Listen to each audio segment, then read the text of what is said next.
Every person will know what it sent forward, what it left behind.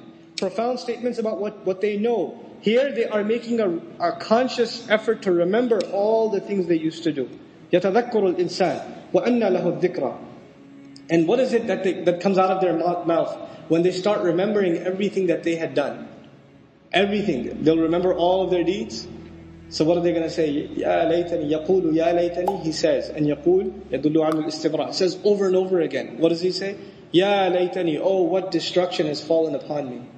Oh my God, what have I done to myself? These are my modern contemporary ways of helping you understand what ya laytani means. Old English would say, woe is me. But we don't understand woe is me anymore. Nobody uses that anymore. Right? What have I done to myself? How did this happen to myself? I've destroyed myself. And these people are crying over and over again. Then what do they say? Something profound. قَدَّمْتُ لِحَيَاتِي. If only I had invested in the future of my life. قَدَّمْتُ, I had sent forward, I had sent savings ahead so I can use them later for my life. What are they calling their life? Their life, real life is in Jannah. I wish I invested for my life. And when they were eating the wealth of the earth, when they were not encouraging to give charity, when they were eating the inherited wealth altogether, when they loved wealth, wasn't it for their life? But now they realize that wasn't life. This is وَإِنَّ الدَّارَ الْآخِرَةَ لَهِيَ الْحَيَوَانِ. This is real life. لَوْ كَانُوا يَعْلَمُونَ. Had they only known. So now he's saying, if I only invested for my life. And these people of dunya, when you invest for akhirah, you know what they tell you? Yeah, I know you gave a lot of charity, or you're spending a lot of time for the sake of Allah. You should invest for your future. What they mean by that is for your dunya. And you say, yeah, I'm investing for my future, because that's your real future. Right? And then when they get to that future, they say, I wish I invested for my life. SubhanAllah, Allah changes perspectives. But at that point, it's too late.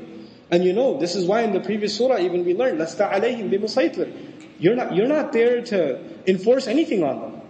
You're not there to enforce anything. They have to remember for themselves. And if they don't, this is what's ahead of them. So we find in Safat al-Tafasir, أَن يَقُولُ نَادِمًا مُتَحَسِّرًا يَا لَيْتَنِي قَدِمْتُ عَمَلًا صَالِحًا يَنْفَعْنِي فِي الْآخِرَةِ لِحَيَاتِيَ الْبَاقِيَةِ. He says, he will say out of humiliation and just as deeply felt regret, if only I had sent forward and acted with righteous deeds that would have benefited me in my hereafter, my real life that is to remain. فَيَوْمَئِذٍ لَا يُعَذِّبُ عَذَابَهُ أَحَدٌ. أي ففي ذلك اليوم ليس أحد أشد عذابا من تعذيب الله من عصاه. Subhanallah. He says, in the tafsir we find, Ash-Shawkani commenting, first I'll translate, then on that day, there will not be anyone to torture anyone the way Allah is going to. Not anyone will be torturing the likes of his torture. لا يعذب عذابه أحد. Not the likes of his torture. And so the commentary is, on that day there's not going to be anyone who can imagine a more intense punishment than the one Allah has prepared for the one who disobeyed Him. What were the acts of disobedience in this surah? Just take a recall. Just look at the things Allah said you think you should be honored, what are the things you do wrong? The complaints Allah had waged against these people. And before tughyan, rebellion and causing fasad on the earth. Now Allah says, now the human being will be informed. What did he make a priority out of? And what did he put on the back burner? That's the translation I'll prefer here. Bima qaddama, what did he give priority to? What took taqdeem for him? What was priority number one? What took precedence? وَمَا أَخَّرَ, and what could wait? What were the things that you put on the back burner? The crime of the human being isn't necessarily that he doesn't do a good deed. The human being says, it can wait. I can do it later. The crime of the human being isn't necessarily that he doesn't leave sin. He says, I'll leave it later. Or, let me do what I want right now. I'll do that later. I have time. Taqdeem and ta'khir, not the grammar one. The one for life. Human beings will be thoroughly informed. What were your priorities? What did you put ahead? What came first for you? What came later for you? Bima qaddama wa akhar. The other meaning of qaddama wa akhar in Tafsir Juz Amma I mentioned also, qaddama also means what you've sent forward. You've done deeds, you've done works, and every one of them are waiting for you. Our deeds are waiting for us. Kullu nafsin bima kasabat rahina. You've sent collateral over. You've sent deeds over for processing. And you're going to meet those deeds on Judgment Day. I don't meet my deeds now, I just do them now. I will meet them then. وَوَجَدُوا مَا عَمِلُوا حَاضِرًا. They're going to be standing face to face in front of their salahs. If your salat was lousy, you'll be standing in front of a lousy salat, staring right at you. That's what it's going to be. If you were lying, cheating, backbiting, angry, arrogant, condescending, whatever you were, he's looking right at you in the face. And then you're going to say, Mali hadal kitab. That's the reality of it. Bima qaddama wa akhar. What did he make a priority out of? What did he put on the back burner? This is one of those life-transforming ayat. The human being will be thoroughly informed. This was your priority. This is what you spent time on. This is what you did with your free time. This is what you thought can wait. You had all these dreams. I want to memorize the Quran. What did you do for it? How many seasons of how many TV shows did you watch instead? That was a priority for you. Well, you wanted to memorize. Oh, but it can wait though. Inshallah, one day, when my heart is purified, then I shall start. You know? بِمَا قَدَّمَ وَأَخَرَ بَلِ الْإِنسَانِ No. Yes, on that day the human being will be given thorough news, but it's not like the human being's blind now. Rather, the case is that the human being, عَلَى نَفْسِهِ, against his own self, basira, is fully insightful. There is one person that knows so much about you, and nobody else knows about you. And besides Allah, and that's you. You have an insight into who you are, what your flaws are, what your limitations are, what your capabilities are, what your strengths are, what your weaknesses are, what opportunities you avail, what opportunities you get lazy about. You know that about yourself more than anybody else. And you and I decide to lie to ourselves. We just decide we're not going to have an honest conversation with ourselves, and about ourselves with Allah. We don't want to have that honest conversation. For some people, all they want at the end of their life, what is success to them? Maybe I'll own a house. That's success for them. Maybe if I have this much money, that means I have success. Maybe if I got married to this one or that one, maybe that means I have success. But I go back to what I started with.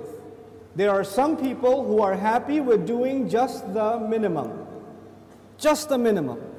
But I'm here to tell you, the young people in the audience today, Allah has blessed you, and I'm telling you, He expects great things from you. He does not expect the minimum from you. There are so many Muslims, the only thing left of Islam is their name. That's the only thing left. They don't care about salat, they don't care about halal and haram. They're far from this deen. What can I do to further this deen? What can I do I shouldn't just be happy that so many people come and attend Jumu'ah. Does that mean everybody's heart is clean? Does that mean that we don't need any more reminder? Is that what that means?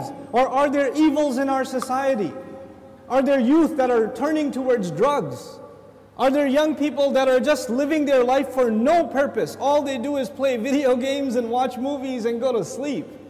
And if you ask them for a purpose, they say, I want to graduate and get a job. Is that a goal? Get a job? Allah gave us such higher goals. Your job itself is a means to a higher end. But you know what? We are living in strange times. The people who need the da'wah the most today are the Muslims themselves. But even if you get a good job, but you don't do your job. You got the job, but you show up late every day. You got the job, but you don't finish any projects. You're sitting there at the desk wasting your time. You're going to lose that job. Somebody else will come and do it for you. You will not keep that job even if you qualified. Qualifications are not enough. You have to do the work. Allah Azza wa Jal is giving all of us, He's already qualified us. We are people of La ilaha illallah. We are already qualified. But that doesn't mean we're doing the work. If we don't do the work, if we don't concern ourselves, if we don't care, then you know what's going to happen. إِن تَتَوَلَّوْا يَسْتَبْدِلْ قَوْمًا غَيْرَكُمْ ثُمَّ لَا يَكُونُوا أَمْثَالَكُمْ. You turn away and Allah will replace you with a nation other than yourselves, and they will not be like you. They will not be lazy like you. And those are when young Muslim people have real iman, when young Muslims have real strength in their belief, then they have the power to change the world. They have the power to make the world a better place. But when young Muslim people don't have real iman, they don't have real conviction, then they are a waste of space.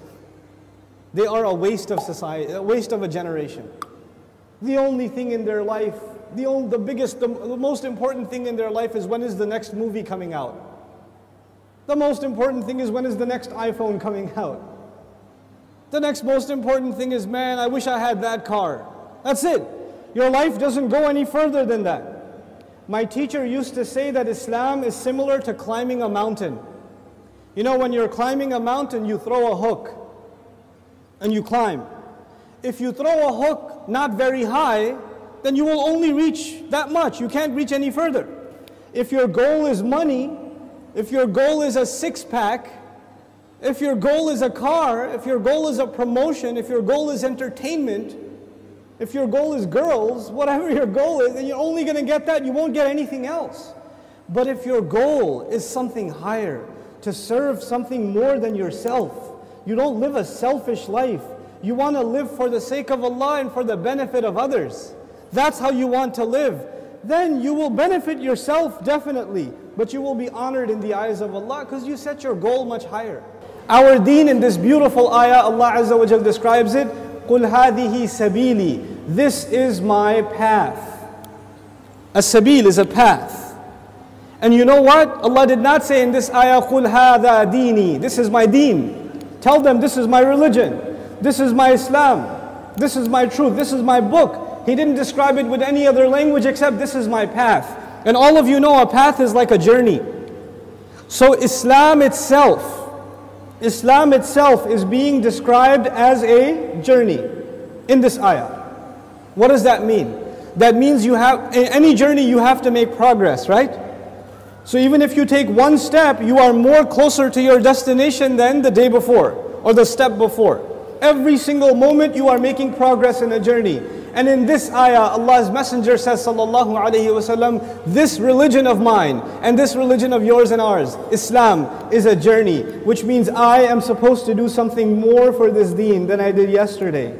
And I'm supposed to do more tomorrow and more tomorrow and more tomorrow. I'm supposed to go further.